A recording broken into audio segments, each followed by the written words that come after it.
بسم الله الرحمن الرحيم السلام عليكم ورحمة الله وبركاته سنين جتشا وردفتوتا خينيا كان channel mana barnoota daandii xaliilaa ja'u jalatti nu hordofaa jirtan akkasuma barnoonni hedduun zilaan isiniif kennaa turre ni yaadatama. Damee barnoonni chaanala kana jalatti isiniif eegalee ture YouTube irratti jechuudha. Barnoonni afaan Oromoo eegalamee ture, saayinsiin eegalamee ture, akkasuma gadaanis eegalamee ture, barnoonni Arabiilleen eegalamee ture jechuudha luqaan Arabiidha. Kanaaf saayinsii kutaa torbaa paartii 1 paartii 2 jee isinii galaksisuun koobii beekama hanga paartii 3tti. Arra isa kana calalee bifa nootiitiin isinii cunfee qabadhee dhufe boqonnaa takka irraayi barnoota kana yoo laaltan shorti and precise godhee akka namatti tolutti akka nama hawwatutti yaadannoo kunoo bifa argitan kanaan boqonnaa lamallee akkasuma kunoo bifa kanaan gaa irratti isinii dubbachaatiin deema akka bifa kana fakkaatuun haga siitti isinii qopheesseetiin dhiyaadhee jechuu arra. Kanaaf yoon isin yaadachiisuudhaaf kan yaalu ta'ee jalqaba irratti jechuudha saayinsii waliigalaa kutaa torbaffaa boqonnaan takka yaadarimeewwan bu'uura saayinsii jaa. Azalatti akkuma ilaaltanii agartan saayinsii maali kan jedhu isin ibseetiin ture. Saayinsiin maali kan jedhu yeroon isin ibsaa turetti jechuudhaani. Jechi saayinsii jedhu kun gaa akkuma ilaaltanii agartan saayinsiin adeemsa sirnaawaa ittiin beekumsa horatan akkasuma beekumsa haaraa ittiin barbaadanii fi argatanidha jedha. Kuni brief waan ta'e jechuun saayinsiidhaaf hiika lafa kaayame jechuudha. Adeemsi sirnaawaan kun maali? Adeemsa sirnaawaa ittiin beekumsa haaraa horatan yeroo jennu maali adeemsa sirnaawaadha jechuun? Adeemsa sirnaawaadha jechuun gaa akkuma laallee asirraa hubannu adeemsa sirnaawaa gisee jennu daawwachuudhaan jechuudha. Beekumsa horachuu mala dha'uudhaan yaalii garaagaraa gaggeessuudhaan eegasii xinxaaluu yookiin qaacceessuudhaan eegasii ibsa kennuu kan of keessatti qabatu adeemsa sirnaawaa jennaan jechuudha. Dhalli namaa yeroo durii sibiila baqsuun meeshaalee garaagaraa tolchuu turan jaa biqiltoota irraa qoricha qopheessuu turanii ilillii cunfuudhaan akkasuma ittiin barreessuu turanii farsoo naquu turanii kun hundinuu maalii fi kan kana fakkaatan hojjechaa kan turaniin adeemsa aadaatiin jechuudha. Kuni hundi adeemsa beekumsa ittiin gonfatan saayinsii jennanii jechuudha. Kunis beekumsa xabboo jedhama jechuudha. Adeemsi amma dubbannu kun beekumsa xabboo yookiin xiqqaa jedhama. Bu'uurri saayinsii ammayyaa bu'uura beekumsa xabboo irraa fudhatamuudhaani. Kanaaf bu'uurri saayinsii ammayyaa beekumsa xabboodha jedha. Walumaa galatti saayinsiin madda beekumsaa ta'ee qo'annoo fi qorannoon adeemsi saayinsaawaa ittiin gaggeeffamudha jechuudha. Adeemsi saayinsaawaan ittiin gaggeeffamu maal jennaani? Saayinsii jennaan jechuudha. Dameen saayinsii gurguddoo lamaa jiraa jira. Inninis damee saayinsii uumamaa fi damee saayinsii hawaasaati. Iddoo kanatti bakka waliin ilaallu maali? Damee saayinsii uumamaati. Dameen saayinsii uumamaa yeroo jennu waa'ee ta'iiwwan daawwatamoo uumamaa kan hubachiisu, kan ibsuu fi tilmaamuu kan dandeessisuudha jechuudha. Asirratti baayoloojii jira, keemistirii jira, fiiziksii jira. Baayoloojii waa'ee wantoota lubbu qabeeyyii kan qo'atudha. Waan lubbu qabeeyyii ta'e guddoo haga xiqqootti yookiin xiqqoo irraa kaasee hanga guddootti kan qo'atu baayoloojiidha. Akkaataa guddisa isaanii, akkaataa nyaata itti qopheeffatan, akkaataa waliin jireenya isaanii, caasaan qaamni orgaanizimiin tokko irraa ijaarame caasaan qaama isaanii maal akka fakkaatu baayoloojiidha jechuudha. Keemistirii waa'ee caasaa qaama sanii, waa'ee amaloota lubbu qabiyyee sanii, waa'ee amala qabiyyee yookiin qabiyyee wantoota sanii, waa'ee jijjiiramoota maatarii irratti gaggeeffamu kan qo'atudha jechuudha. Fiiziksii bira yoo dhufne waa'ee sochii, waa'ee humnaa, waa'ee anniisa maatarii keessatti gaggeeffamu madda anniisaadhaa kan qo'atu. Humna maddisiifamu, sochii taasifamu, maashinoota garaagaraa keessatti fiigicha fiigamu tokko keessatti fageenya fiigicha fiigamee humna achirratti dalagaa'e anniisaa maddisiifame kana hunda kan qoratu fiiziksiidha jechuudha. hariiroo saayinsii uumama jidduu jiru yoo ibsuudhaaf yoo fakkeenya fudhanne adeemsa footoseenteesisii keessatti kaarboon daayoksayidii fi bishaan wal nyaateetti gulukoos pilaas oksijiinii nu kenna. Waa'ee wal nyaatinsaa kanaa yoonii fi maaltu saayinsii kamtu qorate yoo inni ilaalle saayinsii keemistiriiti jechuudha. Waa'ee wal nyaatinsichaa jechuudha.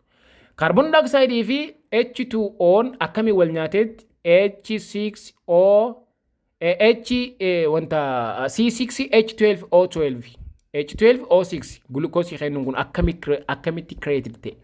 Kana waa'ee wal nyaatinsa gaggeeffame kana keemistiriidha jechuudha. Waa'een gulukoosii qopheeffamee baayoloojii yommuu ta'u sochii fi anniisa maddisiifamu kan qoratu garuu fiiziksiidha jechuudha. Yeroo hagamta akkatti fudhate sochii akkamtu gaggeeffame anniisa maddisiifame kun hammam takka ATP hangam takka maddisiifame kan jedhu gahee fiiziksiiti jechuudha. Inni biraa saayinsii fi teekinooloojiidha. Saayinsii fi teekinooloojii jedha. Saayinsii fi teekinooloojii biratti saayinsii fi teekinooloojii gizee jennu saayinsii fi teekinooloojiin rakkoowwan dhala namaa furuuf gumaacha olaanaa taphateera jedha. Saayinsii fi teekinooloojiin haala salphaatiin addunyaa wal qunnamsiisuudhaaf karaa bilbilaa, karaa geejjibaa, karaa tajaajila intarneetiitiin maxxansaalee fi kan kana fakkaatiin gahee olaanaa taphatee jira jedha. Kuni gahee saayinsii fi teekinooloojiiti. Faayidaan saayinsii fi teekinooloojii ta'uu maali? Fakkeenya qonna keessatti yoo fudhanne oomisha qonnaa dabaluuf gaheen saayinsii baay'ee guddaadha jechuudha. Kan akkamitti oomisha qonnaa dabaluudhaaf gahee taphatee jira. Xaa'oo fakkeenyaaf oomishuudhaan, farra aramaa oomishuudhaan, keemikaala farra ilbiisotaa oomishuudhaan, qopheessuudhaan, hojiirra oolchuudhaan gaheen saayinsii fi teekinooloojii qonna keessa qabu guddaadha jechuudha. Inni biraa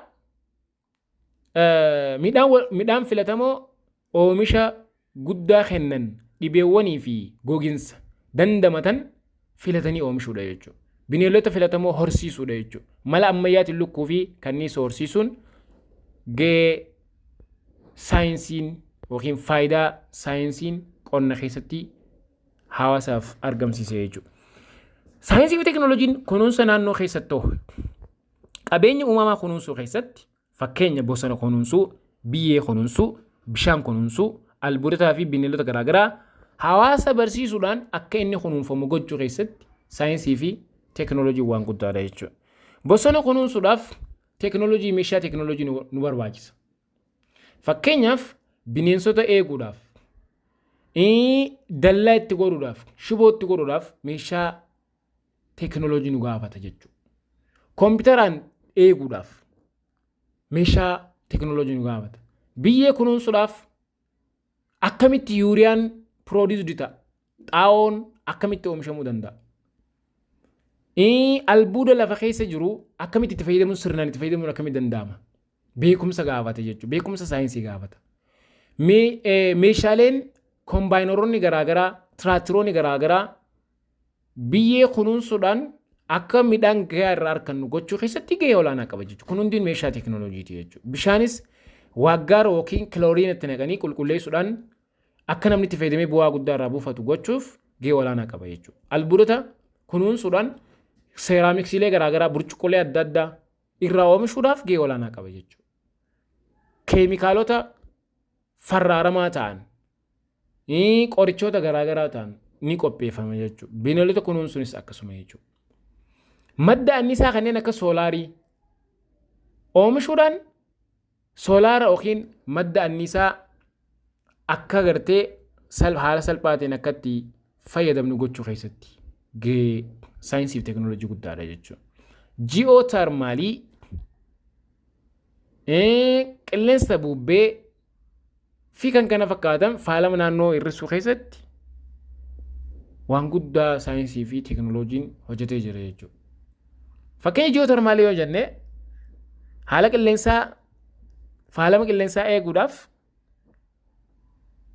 keemikaalonni faalama qilleensaa yookiin qilleensa faaluu danda'an akka inni hir'ifamu. Qilleensa keessatti haala qilleensaa to'achuu, haala qilleensaa maal fakkaataa? Qilleensi faalamu jira moo lakkii faalamutti hin jiru parsantaan qilleensi ittiin faalamu jiru maal fakkaataa qorannaan saayinsaawaa ta'e ni gaggeeffama jechuudha ji'ootaarmaal yeroo jennu. Wantoota bishaanii fi qilleensa naannoo faalan gargaaramuu dhiisuu fi yookiin hir'isuu jedha. Kuni saayinsii fi teekinooloojii nu gaafata. Wantoota bishaan faalan, qilleensa faalan itti gargaaramuu dhiisuun yookaan hir'isuun jechuudha. Qabiraa eegumsa fayyaa keessatti gaheen saayinsii fi teekinooloojii olaanaadha. Sababoota dhukkuboota irratti qorannoo gaggeessuudhaaf meeshaan ammayyaa barbaachisaadha. Dhibeewwan daddarboo ittisuudhaaf meeshaan ammayyaa kan nuti itti fayyadamnu barbaachisaadha. Qorichaawwan dhukkuboota qorachuu irratti, oomishuu irratti, hojiirra oolchuu irratti gaheen saayinsii fi teekinooloojiin qabu olaanaadha. Talaallii dhukkuboota kalaquu hojiirra oolchuu keessatti hojjechuufis ta'e hojiirra oolchuufis meeshaan ammayyaa baay'ee murteessaadha jechuudha. Harka keenyaan kan hojjennu waan ta'eef meeshaa gargaaramnee akka qaama keenyaas hin miinetti asiidii jira beezii jira keemikaalota san hundarraa of tiisuudhaan hojjenna waan ta'eef meeshaan teekinooloojii barbaachisaadha. Beekumsi saayinsii murteessaadha jechuudha. Dhukkuboota qorichaawwan dandamatan adda baafachuufis qorannoo itti fufaa taasisuufis gaheen saayinsii fi teekinooloojiin fayyaa keessa qabu baay'ee olaanaa jechuudha. Inni biraa gahee saayinsii teekinooloojii oomishaa fi guddina industirii keessatti qabu. Oomisha industirii addaan baafachuu maal akka oomishu? Qulqullina oomishaa eeguu keessatti, oomishni akka saffisaan oomishamu taasisuu keessatti gaheen saayinsii fi teekinooloojii olaanaadha jechuudha ammallee. Kun waa'ee saayinsii fi teekinooloojiiti. Inni biraa saayinsii argannoowwan teekinooloojiidhaa wajjin wal bira qabudha. Asitti wanni nuti ilaallu maali?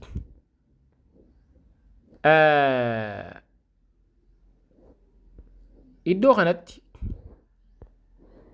saayinsii argannoon isaa teekinooloojiin ammayyaa hundi bu'aa beekumsa saayinsii uumamaati jedha. Waan qabeenya uumamaa ilaalamee teekinooloojiiwwan garaagaraa hojjetaman jechuudha. Kanaaf teekinooloojiin ammayyaa geejjibaas ta'ee teekinooloojiin garaagaraa kan amma hojjetamee hawaasni addunyaa waan itti fayyadamu jiru bu'aa saayinsii uumamaa akka ta'e bal'inaan saayintistoonni ni ibsan. Saayintiifik fiidii wanti ta'es kanuma jiru. Saayintiifik faakti kan ta'es. Fakkeenya xiyyaara fudhannee allaattii daawwatamuudhaan hojjetame. Qaamni isaa sibiilli inni irraa dalagame akka allaattiitti kan hojjetamedha jechuudha. Amala allaattiiwwan qaban qaba jechuudha. Haffallii sibiila almuuniyeemii irraa kan dalagame waan ta'eef. Dooniin qurxummiiwwan daawwatamuudhaan sabmariiniin kan jedhamu kun jechuudha dalagame jechuudha. Kompiitarri sammuun dhala namaa akkamitti akka dalagu, akkamitti akka hojjetu ilaalameeti kan hojjetame. Kanaaf bu'aan saayinsii yookiin teekinooloojii ammayyaa bu'aa beekumsa saayinsii uumamaa akka ta'e asirraa hubachuu ni danda'ama jechuudha. Fakkeenya iddoo kaasuu ni danda'ama. Fakkeenya ija namaa fudhannee kaameeraan kan hojjetame ija namaa ilaalameeti. Kun bu'aa teekinooloojiiti. Bu'aan teekinooloojii kun maal irraa dhaabbatameeti? Saayinsii uumamaa irraa dhaabbatameeti jechuudha. Saayintistoota beekamoo addunyaa fi Itoophiyaa jedha. Saayintistoonni beekamoon Itoophiyaa fi addunyaadha. Kan addunyaa olaallee Toomas Edison, Albert Einstein, Mikael Faraday isaan kana sadeen sadarkaa kanatti kan ilaallu yoo ta'e Toomas Edison maal hojjete? Bara 1847 hanga bara 1931tti lammii Ameerikaa daldalaadhaa fi argannoo kalaqaa qabuudha inni. Lammii Ameerikaa ta'ee daldalaadhaas garuu hojii kalaqaati qaba kan ittiin beekame.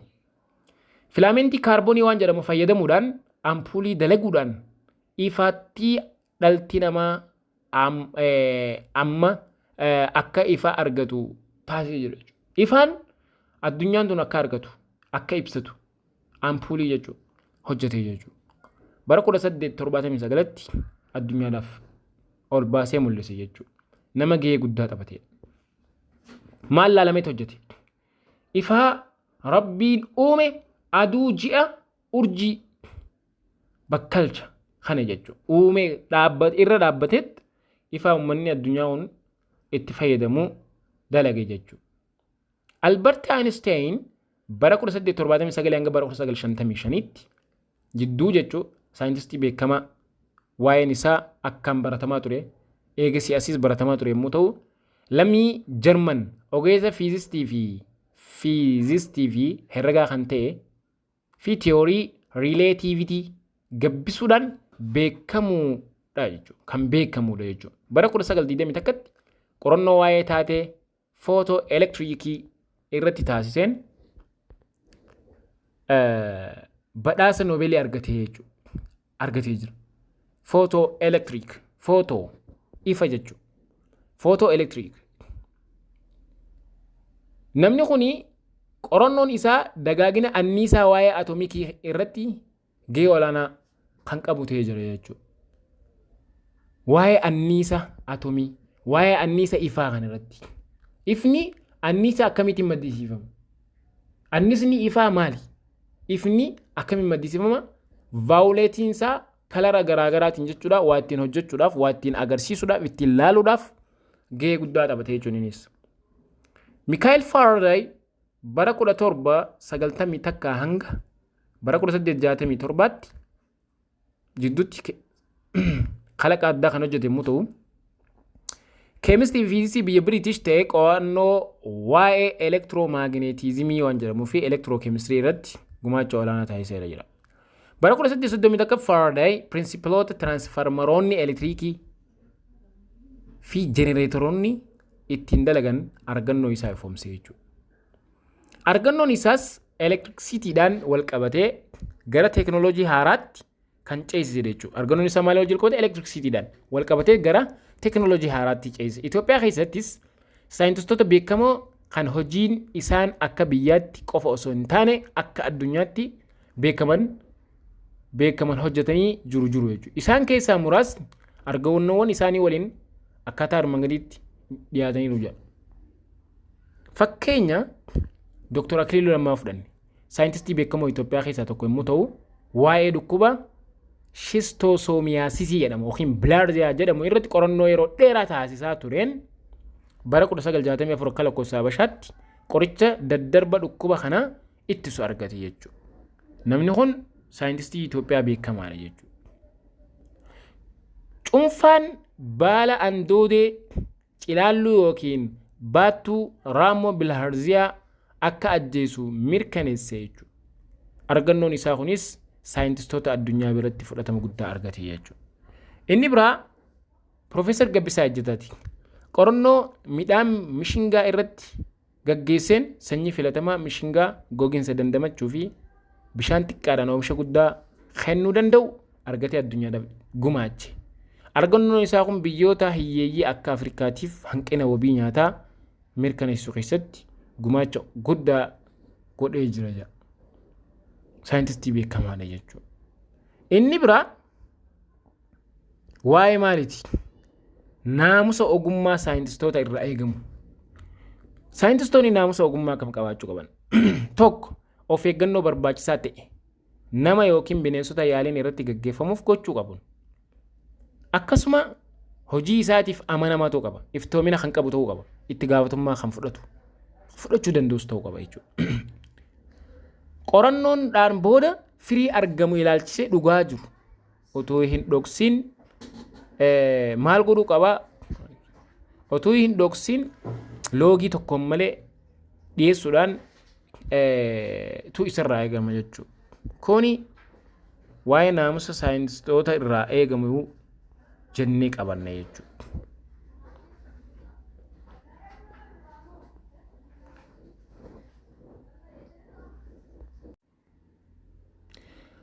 Inni biraa meeshaalee yaalii saayinsii fi faayidaalee isaanii jedha. Meeshaaleen yaalii saayinsii hedduu jira. Isaan keessaa ijoon tokko maayikirooskooppii wantoota ijaan hin mul'anne guddisee agarsiisuudhaaf nu fayyada kutaa laaboraatoorii keessatti.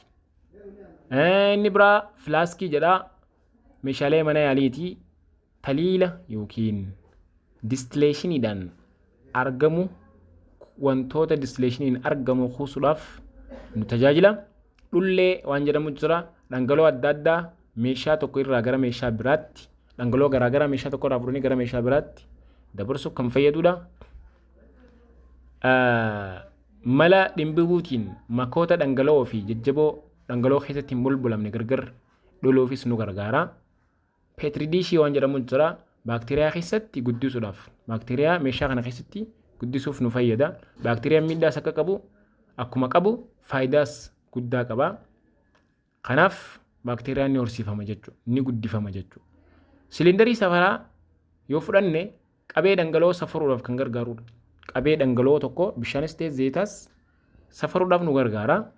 Inni biraa biikarii jaa biikarii meeshaalee wal nyaatinsi keemikaalaa keessatti gaggeeffamudha. Keemikaala adda addaa asiidii adda addaa waliin neenee waan biraa argachuu dandeenya. Asiidii fi beezii achi wal nyaachifnee keemikaala hin baabsaa ta'e tokko irraa qopheessuun kan danda'amu biikarii keessatti jechuudha. Ujummoo yaalii jaa iddattoowwan xixiqqoo ta'an ittiin qabachuudhaaf nu gargaara. Akkasumas yaaliiwwan wal nyaattota keessatti gaggeessuudhaa fi jijjiirama mul'atu daawwachuufis ujummoo yaalii barbaachisaadha ni fayyada jechuudha. Madaala hangaa jaa inni biraa. Madaalli hangaa wantoota safaruuf nu gargaara. Hamma wantoota safaruudhaaf nu gargaara. Kabira qabdu sibiila ho'aa jaa. Qabdu sibiila ho'aa. Sibiila baay'ee ho'e ittiin qabuudhaaf nu gargaara jechuudha. Harkaan qabu waan nama dhibuuf. Termoomeetira jedha. Termoomeetirri hamma ho'aa safaruudhaaf hamma ho'aa waan tokko safaruuf kan nu fayyadudha. Wantoota yeroo jennu waa hedduudha. Hamma ho'aa waan sanii kan safaruuf nu gargaaru meeshaa termoomeetira jedhamudha. Cobsituu waan jedhamu jira. Keemikaalota dhangala'oo keessaa amma xiqqaa fudhachuun ujummoo yaalitti cobsuudhaaf yookiin gadi miiruudhaaf kan nu gargaarudha jechuudha. Inni biraa hammaartuudha. Keemikaalota beekamoo hamma xiqqaa ittiin hammaaruuf gargaara. Keemikaalli lafarratti yoo kan naqamu ta'e keemikaala san meeshaa hammaartuu jedhamuun fayyadamnee goona malee harkaaniin kan walitti hammaaramu jechuudha. Bobeessituu benziinaa jedhamu bansan barnar waan jedhamu kan keemikaalota adda addaa reaakshinii ittiin gaggeessuuf jecha qabsiifnee ho'atti irraa argannu jechuudha. Wantoota danfu qaban danfisuuf kan akkasumas meeshaalee yaalii affeelamuu qaban affeeluuf kan gargaaru bobeessituu benziinaa yookiin bansan barnar kan nu gargaara jechuudha. Qabdu sibiila ho'aa sibiila baay'ee ho'ee ittiin qabuudhaaf nu gargaara jennee kuni kan irra deebi'ame jechuudha. Kanaaf meeshaan mana yaalii tiif nu gargaaru isa kana jecha. Inni biraa waa'ee of eeggannoo naamusa mana yaalii keessatti gaggeeffamuu qabuuti. Of eeggannoo mana yaalii keessatti gaggeeffamuu qabu inni tokkoffaan barattoonni qajeelfama barsiisaatiin kennamu qajeelfama barsiisaadhaan kennamuun hordofuu qabu. Barattoonni qajeelfama barsiisaan kennamu hordofuudha qabu. Mana yaalii saayinsii keessatti keemikaalota harkaan tuquun hin danda'amu. Keemikaalota daakuu hammaaruuf meeshaa hammaartuu gargaaramuun barbaachisaadha malee harkaan tuquun hin barbaachisu jechuudha. Inni sadaffaadha meeshaalee yaalii irratti caban meeshaalee osoo yaaliin gaggeeffamuu caban ariitiidhaan gabaasa barsiisaadhaaf godhuun barbaachisaadha. Keemikaalonni summaa'oo ta'an kamiyyuu gogaa kee akka hin tuqne of eeggannoo gochuun baay'ee barbaachisaadha. Bishaan asiidii irratti naquun dhoorgaadha. Bishaan asiidii irratti naquun dhoorgaa. Asiidii bishaan buusuu malee bishaan asiidii irratti naquun dhoorgaadha. Mana yaalii keessatti dhuguu, nyaachuu, tamboo xuuxuu, keemikaalota dhandhamuu fi funfachuunis dhoorgaadha jechuudha. Keemikaalota hurka'oo ta'an bananii dhiisuun dhoorgaadha jechuudha. Maaliif qilleensa faalee sirna argansuu qaama namaa irratti miidhaa geessisuudhaan balaa biraatiif nama saaxiluu waan danda'uuf jecha keemikaalota hurka'oo ta'an banaa dhiisuun rakkoo guddaaf nama saaxila jechuudha. Wantoota akka madda anniisaatti itti fayyadamne bananii dhiisuun dhoorgaadha. Yommuu yaaliin xumuramu harka saamunaan dhiqachuun baay'ee barbaachisaadha jedha. Kuni of eeggannoo naamusa mana yaalii keessatti taasifamuu qabu keessaa isaawwan ijoodha jechuudha. inni biraa maali gaafilee gilgaala keessa deebii boqonnaa takkaati asitti akkana bifa kana isin qopheessine dhiyeessine gaafii kana dalagdanii xumura irratti deebisaa isaa waan argattaniif jecha amma dalaguudha jechuudha ni shaakalta jechuudha hojjettee dhugaa soba gaafii godhanii jira waliif firoomsii 5-6 jira ammas filannoon 4 jira gaafiilee armaan gadiif deebii gabaabaa kenne kan jiru 5 jira jechuudha gaafii kana hojjettee itti shaakalteet xumura deebisaa bira dheeyta malee kallattumaan gara deebii dhaquun gaarii miti jechuudha.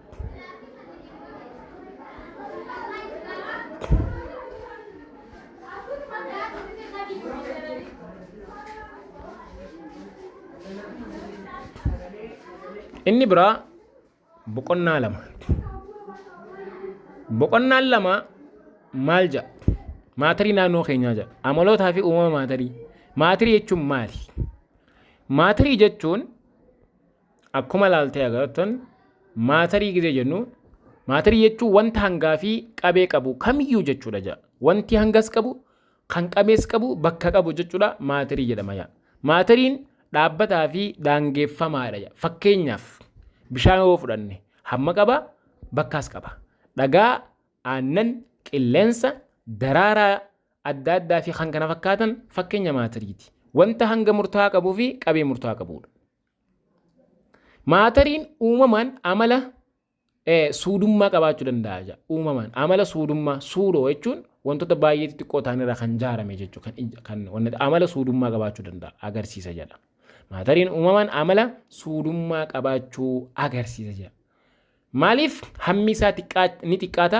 iddoon inni irra taa'u tures xiqqaachuu danda'a jechuudha dabaluus danda'a jechuudha maatarii jechuun wanta yookiin suudummaadha jechuun waan baay'ee xiqqoo taate tan wantoonni hedduun irraa ijaaraman jechuudha cuftummaa wantootaatu kan irraa ijaaraman maatarii suudoo jedhama as keessatti maatarii fi miti maatarii waan jedhamu jira miti maatarii yookiin wantoonni maatariin ta'in maali miti maatariin garuu qaama uumamaa ta'ee kan hangaa fi qabee hin qabnedha fakkeenyaaf akaakuuwwan anniisaa akaakuu anniisaa yoo ilaalle fakkeenyaaf anniisa ifaa jira anniisa humnaa jira hin beekamu jechuudha hamma murtaa'aa ta'e hin qabu jechuudha meeshaan ittiin safaranis hin jiru anniisa ho'aa ifaa bakka qabu yookaan hamma murtaa'aa ta'e ni qabani no ifa yoo fudhanne ifa safaruu ni danda'ama naannoo dangaa sagalees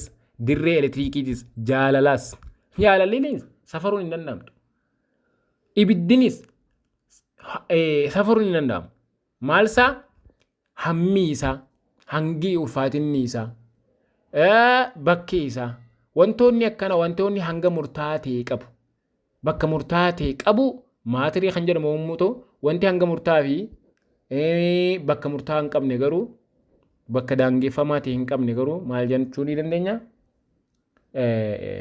miti maatarii jennaan jechuudha amaloota bu'uura maatarii hangaa fi qabeedhaan ibsamu jedha kan hangaan ibsamu kan qabeen ibsamu fakkeenya hanga jechuun maali hangi hamma maatarii wanti keessatti argamudha hanga jechuun hangi hammi maatarii wanta tokko keessatti argamu hanga jennaan wanti hanga guddaa qabu hamma maatarii of keessaa qabatu baay'eedha jechuudha wanti tokko hangisaa guddaa jechuun hammi maatarii baay'eedha jechuudha yuunitii waltawaan hangi ittiin safaramu kiiloogiraama jedhama hammi maatarii safaramu yoo xiqqaate garuu giraamiin yookiin miiligiraamiidhaan safaruu ni danda'ama jedha hangi iddoo kamittuu dhaabbata hangi maatarii tokko bakka kamittuu dhaabbataadha jechuudha namaa kennama jechuudha tokko giraama 5 kiiloogiraama 10 kiiloogiraama jennee dubbachuu dandeenya because hangi waa hunda keessattuu dhaabbataadha waan ta'eef qabee yoo bira dhufne hamma bakka wantichi qabatudha hamma bakka wanti tokko qabate qabeen waan dhangala'oo ta'uu danda'a jaboo ta'uu danda'a gaazii ta'uu danda'a hamma wanti sun qabate bakki wanti sun qabate qabee jennaan qabeen dhangala'oo yeroo baay'ee miililiitiraan ibsama yookiin safarama yuunitii waltawaan qabeen dhangala'oo ittiin safaramu liitira yoo jedhamu maatariin hunduu suudoowwan ijaan hin mul'annee fi baay'ee xixiqqoo ta'an irraa tolfaman jedha. Maatarii kan jedhamu hundi suudoowwan ijaan hin mul'anne baay'ee xixiqqoo ta'an irraa ijaaraman jechuudha. Inni biraa amaloota suudoowwan maatariiti. Ruqoon maatarii inni xiqqaan suudoo jedhama jedha. Ruqoon yookiin qabiyyeen maatarii xiqqaan inni irraa ijaarame suudoo jedhama. Suudoo jechuun waan baay'ee xiqqoo ijaan nuti hin argine jechuudha. Isiin sun suudoo jedhamti. Wantoonni harkaan qaqqabnuu fi ijaan arginu hunduu maatarii irraa tolfaman. Yookiin suudoo irraa tolfaman. Suudoowwan maatarii garmalee xixiqqaa waan ta'aniif rifeensa nama tokko wajjii walqixa ta'uudhaaf suudoowwan naannoo 100 sarara tokko irratti kaa'uu qabna jechuudha. Maal tokkoon rifeensa nama tokkootii wajjiin walqixxummaa isaa ilaaluudhaaf. Suudoowwan naannoo 100 sarara tokko irratti yoo keenye rifeensa nama tokkootii wajjiin walqixa ta'a jechuudha. Mee haga inni xiqqaatu ilaala. Kuni maali? Suudoo jedhama jechuudha. Waan dhabamaa jechuudha, waan hin jirre jechuudha. Yaad hiddama yookiin tiyoorii suudoo maatarii, moodela suudoo maatarii waan jedhamu. Moodelli suudoo maatarii maali? Yaad hiddamni yookiin tiyooriin suudoo maatarii moodela saayinsaawaadha jedha. Moodelli saayinsaawaan yaadota taateewwanii fi adeemsaawwan mala salphaan hubachuuf kan nama gargaaru yommuu ta'u, saayintistoonni wantoota meeshaalee ammayyaatiin malee hin mul'anne moodeloota adda addaa fayyadamuudhaan addeessaniiru jedha. Poostiliyootota yookiin seera yaada hiddama yookiin tiyoorii suudoo maatarii amaloota maatarii haala salphaa ta'een asiin gaditti ibsamaniiru jedha. Tokkoffaa olaallee maatariin hundinuu yookiin martinuu suudoowwan xixiqqoodhaan ijaaraman jedha. Maatariin kamiyyuu suudoowwan hamman xixiqqoo ta'an irraa ijaaraman. Lammaffaa suudoowwan wanta tokko keessa jiran suudoowwan wanta biraa keessa jiran irraa addayan. Suudoowwan garaagaraa amaloota adda addaa qabu jedhan akkanatti ibsan. Sadaffaan suudoowwan maatarii gidduu humni ni jira jedhan wal harkinsii jechuudha. Humni suudoowwan maatarii gidduu jiru humna wal harkisaati jedha. Humni wal harkisaa kun maatarii adda addaa irratti wal fakkaataadhaa miti jedha. Maatarii tokko irratti cimaa yoo ta'u isaan kaan irratti immoo dadhabaadha jedha. Humni wal harkisaa maatarii gidduu jiru kaan cimaadha, kaan salphaadha. Hundi walqixa humna walqixaan qabu jechuudha wal harkisuu irratti jedhanii lafa kaayan. Afuraffaan suudoowwan maatarii gidduu bakkeewwan duwwaan ni jiru jedhan. Kunis kan agarsiisu suudoowwan maatarii gidduu bakkeewwan maatarii hin qabaanne jiraachuu isaaniiti. Bakki suudoon hin qabaanne jiraachuu isaaniiti. Suudoowwan maatarii walitti fufinsaan yookiin haala walirraa hin cinneen sochii irratti argamu yeroo hundaa'u. Sochiin isaaniis teempireechara waliin hariiroo kallattii qaba yookiin hamma ho'aa jechuudha. Teempireechara yeroo dabalu sochiin suudoowwanii ni dabalaa jira. Kuni amaloota yookiin waa'ee suudoowwan maatarii ilaalchisee kan saayintistoonni yaada kana lafa kaan jechuudha. Suudoowwan jajjaboo dhangala'oo fi gaasota. Suudoo gosa sadii jira: jajjaboo, dhangala'oo fi gaazii. Qindoominni suudoowwan maatarii faalkaalee maatarichaa ni murteessa jedha. Qindoominni fi sochiin suudoowwanii faalkaalee maatarii adda addaa keessatti garaagarummaa qaba. Qindoomina suudoowwan maatarii irratti hundaa'uun maatariin faalkaalee sadiin kan jiraatudha jedha. Isaanis jajjaboo, dhangala'oo fi gaasota maatarii irraa ijaaraman jechuudha. Faalkaa tokko irraa kan gara faalkaa birootti jijjiiramuu ni danda'u jechuudha. Kanaaf jijjiiramni qindoomina suudoowwan ni jijjiirama faalkaalee maatarii ni fidaa jedha. Jijjiiramni qindoomina suudoowwanii jijjiirama faalkaalee maatarii ni fida. Mee fakkeenya ilaallu. Jajjaboo laallee jajjaboon faalkaalee maatarii faalkaalee maatariin ittiin argamu sadan keessaa tokkodha. Wantoonni bocaa fi qabee mataa isaanii qabanii fi summuugamuu hin dandeenye jajjaboo jedhama. Irraan deebi'a. Wantoonni bocaa fi qabee mataa isaanii qabanii fi summuugamuu hin dandeenye. Summuugamuu jechuun harkaan yoo akkana walitti qabne kan boca jijjiirachuu hin dandeenye jechuudha. Fakkeenya bishaan tokko waan akka miikaatti neeynee yoo nifa harkaan walitti qabne boca ni jijjiirrata. Summuugamuu ni danda'a jechuudha. Kattaa fuutee harkaan yoo walitti qabdee walitti siifni qabama? No. Summuugamuu hin danda'aman jechuudha. Suudoowwan jajjaboo haalaan walitti dhiyaatanii argamu waan ta'eef sochiin suudoowwan jajjaboo keessatti taasifamu baay'ee daangeffamadha. Dilas hin qabu jechuudha. Waa walitti siqanii jiraniif jecha. Fakkeenyaaf ashaboo nyaataa fudhannee sochiin isaan keessa jiru hin jiru jechuudha. Suudoo sukkara yoo fudhannes mukaa fi kan kana fakkaatan yoo fudhanne walitti dhiyaataadha waan ta'eef jecha sochiin isa keessatti argamu hin jiru. Humni harkisaa ruqoolee jajjaboo jidduu jiru cimaa ta'uun isaa jajjaboon bocaa fi qabee mataa isaanii akka qabaatan isaan taasiseera. Moolekuloonni isaanii humna cimaan waan wal harkisaniif baay'ee walitti dhiyaatanii argamuu jira. Kanaafuu dhiibbaan yoo dabalames jajjaboowwan summuugamuu hin danda'an jira. Yookiin walitti qabamuudhaan boca jijjiirachuu hin danda'an.